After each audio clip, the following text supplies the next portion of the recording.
Media team में sir.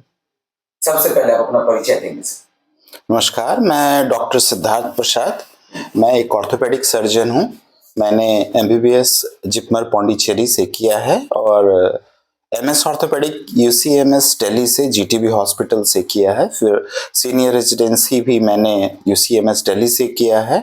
फिर मैं हड्डी नस गठिया का स्पेशलिस्ट हूँ और जॉइंट रिप्लेसमेंट सर्जरी और गठिया रोग जो जिसे रोमेटोलॉजी कहते हैं उसमें मैंने स्पेशलाइजेशन किया है और बरेली में असिस्टेंट प्रोफेसर था। उसके बाद फिर अभी प्रेजेंटली मैं यहाँ पर पटना शिफ्ट करके यहाँ पर मैंने अपना एक हॉस्पिटल स्टार्ट किया है doctor Siddharth Prasad orthopaedic surgeon के नाम से। ये रिसेंटली 1 साल के आसपास हुआ है। सर क्या कुछ इस एक्सपीरियंस में शेयर करना चाहेंगे सर, इस 1 साल के एक्सपीरियंस? 1 साल के एक्सपीरियंस में मैं ये शेयर करना चाहूँगा कि जब मैं ये देखता हूँ तो यहाँ ऑस्टियोपोरोसिस के काफ़ी पेशेंट हैं बिहार में। लोग ग्रसित हैं हड्डी के कमज़ोर होने से और गठिया के भी काफ़ी पेशेंट हैं। ये पेशेंट्स बहुत हैं हड्डी के कमज़ोर होने का और गठिया से हड्डी के जोड़ों से पीड़ित हैं, बैकएक से, पीठ के दर्द से पीड़ित हैं। सर अगर बात करें तो तमाम लोग हैं सर जो लोग जानते नहीं कि रियल में ऑर्थोपेडिक सर्जन होते कौन है, आखिर इनकी मुख्य जिम्मेदारियां क्या है, तो सर ये बता दें थोड़ा सा कि ऑर्थोपेडिक सर्जन होते कौन है हमारे चैनल के माध्यम से। जी।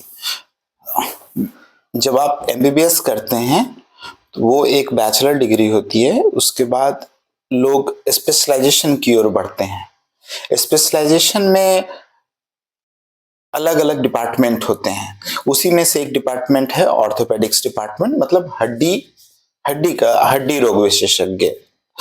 तो ये orthopaedic surgeon they are dealing with diseases and trauma of bones.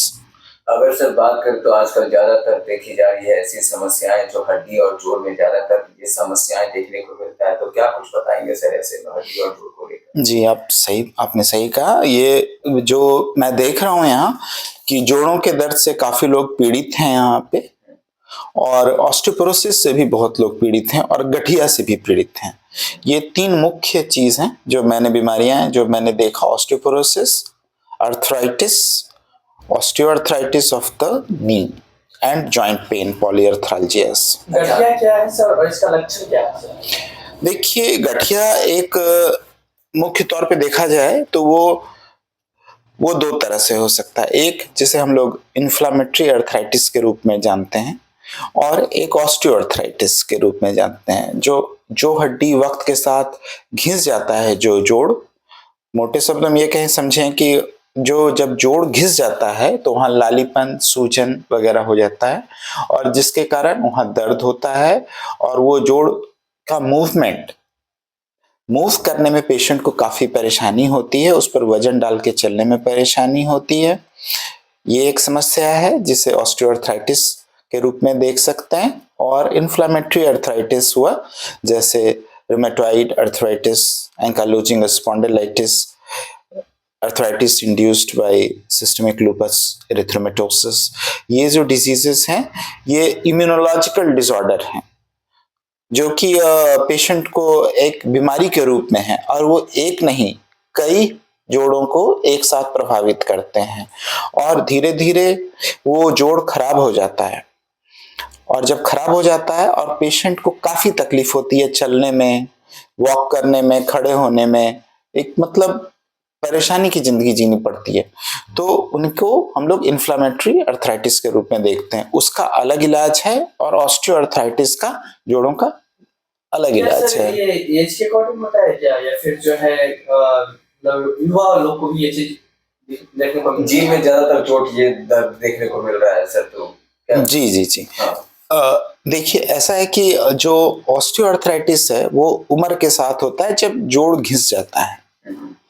तो ये देखा जाता है कि जो लोग का ज्यादा उम्र है वो ज्यादा ग्रसित हैं अपने जोड़ों के दर्द से, ऑस्टियोआर्थराइटिस से।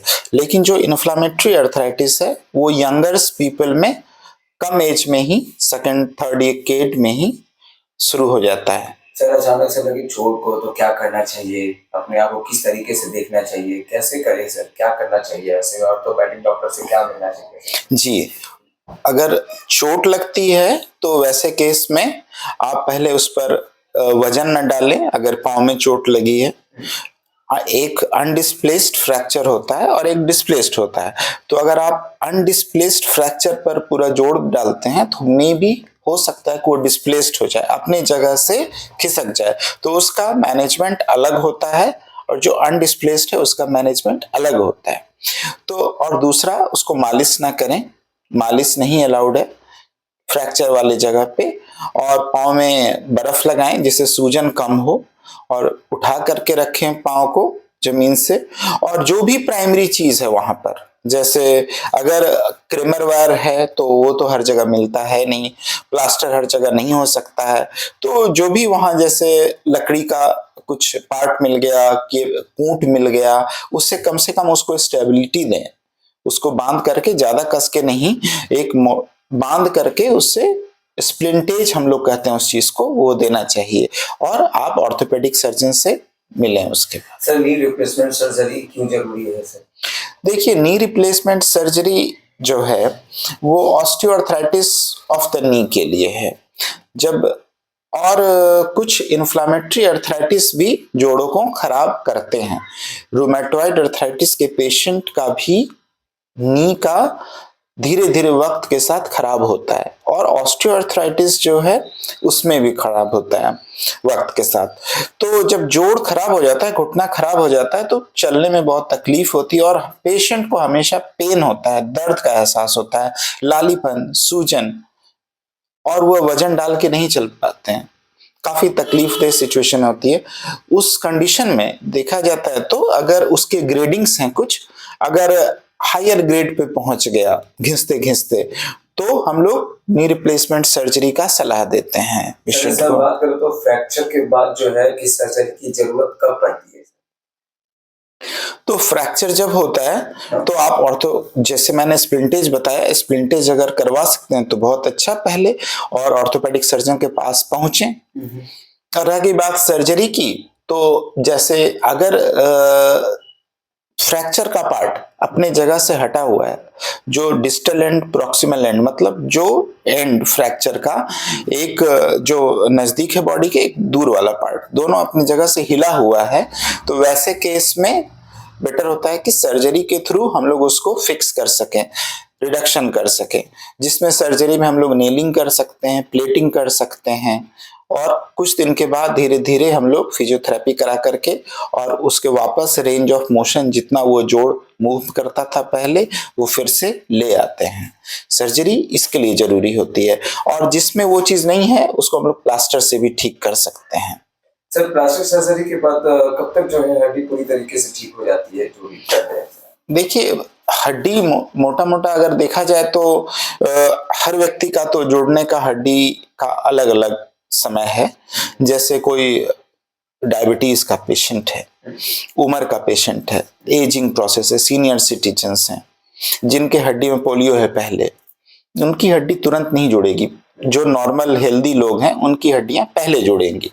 तो हम लोग, एक कोई फिक्स्ड पैमाना नहीं है, लेकिन तब भी 1.5 महीने के आसपास मोटा मोटा देखा जाता है कि जुड़ जाना चाहिए।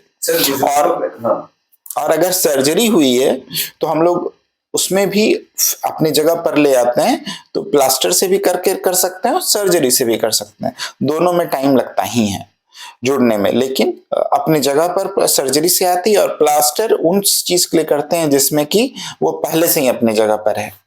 सर बुजुर्गों में देखा जाता है कि कुछ ज्यादा ही हड्डी टूटने की संभावनाएं ज्यादा बढ़ जाती है सर, तो ऐसा क्या कुछ कारण होता है सर? जी बिल्कुल सही कहा आपने।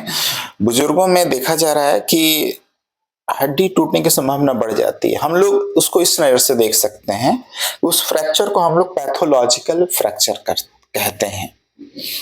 वो एक नॉर्मल फ्रैक्चर नहीं है, वो पैथोलॉजी के कारण फ्रैक्चर हुआ है। वो पैथोलॉजी क्या है? ऑस्टियोपोरोसिस। वो पैथोलॉजी क्या है? ऑस्टियोपोरोसिस। हड्डी का वक्त के साथ कमजोर हो जाना। किसी इंसान को डायबिटीज है, वो और उसके ऑस्टियोपोरोसिस रेट को बढ़ा देता है। तो ये सब चीजों के कारण बुजुर्गों में जल्दी फ्रैक्चर हो, जिस पर नॉर्मल लोगों को कुछ नहीं होता है उतने ही प्रेशर पे लगने पे उनको फ्रैक्चर हो जाता है। जो कॉमन फ्रैक्चर है नेक ऑफ फीमर फ्रैक्चर बुजुर्गों में बहुत कॉमन है, तो जो बच्चों गिरने में, से होता है। बच्चों में जो है सर उसको हड्डियों में कैल्शियम देने के लिए मतलब किस तरह का उनको ये मिलना चाहिए सर, क्या कुछ ले, क्या जी जी, आपके द्वारा सलाह होनी चाहिए कि उनको कैल्शियम उनका बेहतर ये हो सके सर? बच्चों में ग्रोथ जो ग्रोइंग एज है उसमें vitamin D, serum calcium, ALP ये सब टेस्ट करवाते रहें और डॉक्टर से मिलें, उसका ग्रोथ सही हो रहा है कि नहीं, हड्डियों का सही ग्रोथ हो रहा है कि नहीं वक्त के साथ, वो देखना जरूरी है।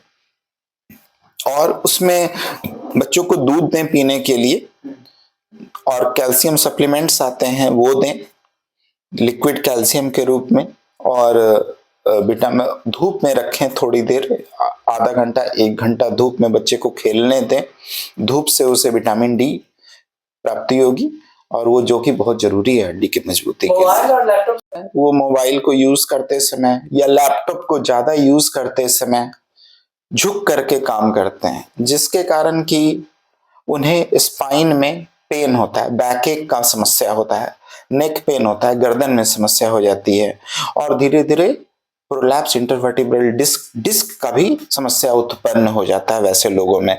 और वो ज्यादातर धूप से बाहर ही रहते हैं तो विटामिन डी की भी समस्या हो जाती है धीरे धीरे।